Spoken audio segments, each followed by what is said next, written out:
Good morning, students. Today we are going to see about the consideration chapter. In this consideration chapter, we are going to discuss about no consideration, no contract and stranger to the contract. In the agreement, there is no consideration, then we cannot create a valid contract. But in some cases, without consideration also, there is a valid contract. Now we are going to see the exceptional cases. The first one is love and affection. Love and affection is the agreement made on account of natural love and affection between the parties. The following requirements are to be complete. The agreement is made by a written document. The document is registered according to the law.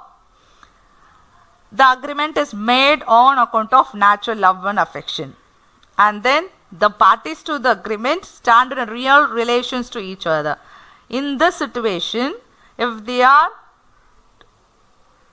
creating the agreement through love and affection, then there is a enforceability. Then it is called as a valid contract. And the next one is consideration for voluntary contract. A promise made without any consideration is valid if it is a promise to compensate wholly or in part a person who has already voluntarily done something for the promisor. That means a person who is voluntarily went to help the promisor or something which the promisor was legally compelled to do some favor for the promisee. In future, then it is called as a voluntary compensation. I will give simple example. D is a person finds A purse and gives it to him. So D is a person, one who left the purse in some other place. So C person only find the purse and give it to D. C promises to give rupees 50. Here this is a promise.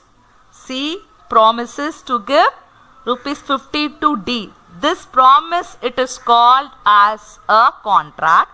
In case C not give that 50 rupees to D, then D can enforce. Then it is called as a contract. And the next one is promise to pay a time barred debt.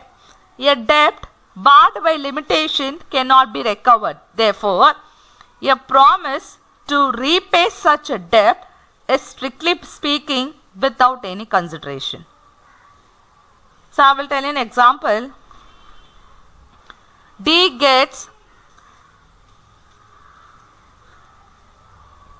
rupees 1000 from C, but the debt is barred. So the time is barred. D signs a written promise to pay C rupees 500 on account of the debt. So afterwards, once the time is over, then he again promised to pay rupees 500 on account of the debt. Then that promise is called as a contract. In case if it's not paid that 500, then there is an enforceability. So then it is called as a contract. The next one is gift.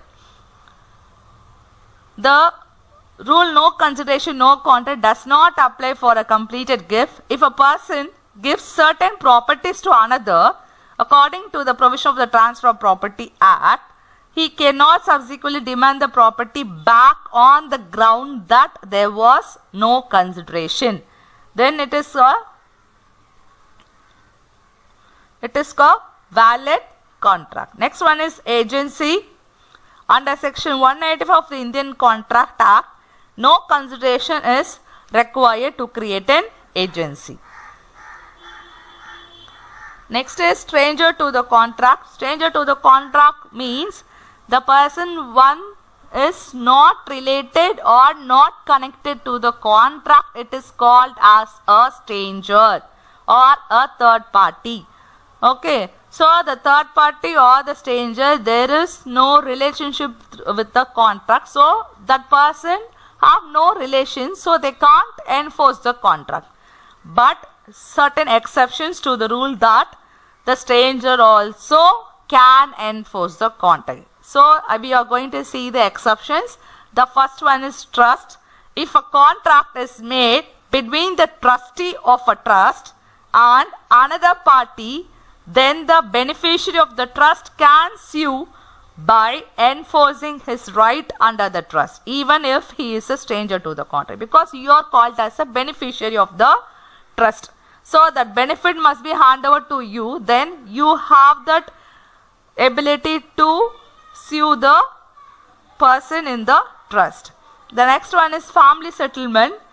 If a contract is made under a family arrangement to benefit a stranger and the person not a party to the contract, that is called as a stranger, then the stranger can sue in his own right as a beneficiary of the contract in the family settlement. The next one is assignment of a contract. If a contract is made for the benefit of a person, then he can sue upon the contract even though he is not a party to the agreement. It is important to note here that nominees of a life insurance policy don't have this right of assignment of a contract. The next one is acknowledgement of payment. If a contract requires that a party pay a certain amount to a third party. So I can repeat once again. One party pay a certain amount to a third party and he or she acknowledges it, then it becomes a binding obligation for the party to pay the third party. The acknowledgement can also be implied. I will tell you in simple example. Peter is a person, gives ₹1,000 to John. I repeat once again. Peter gives ₹1,000 to John to pay Arjun. Okay, Peter gives ₹1,000 to the John to pay Arjun. John acknowledges the receipt of funds to be paid to Arjun. However, he fails to pay, then the Arjun have the ability, that is Arjun can sue John for recovery of the amount. Okay, so here the Arjun is a stranger. Peter and John is the main parties, but Arjun is a beneficiary of the payment, so he have all the rights to recovery that amount from John. Okay, next we are going to see about the agency.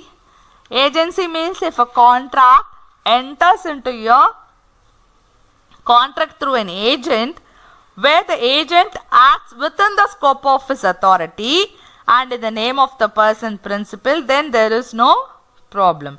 In case if it is acts without the scope of this authority, then the principal can sue the agent. The next one is holder in due course. When a person purchases a piece of land with the notice that the owner of the land will be bound by all the duties and liabilities affecting the land. I repeat again, when a person purchases a piece of land with the notice that the owner of the land will be bound by all the rights and liabilities affecting the land, then he can sue upon a contract. Sue means he can file a case upon the contract between the previous landowner and a settler, even if he was not a party to the contract.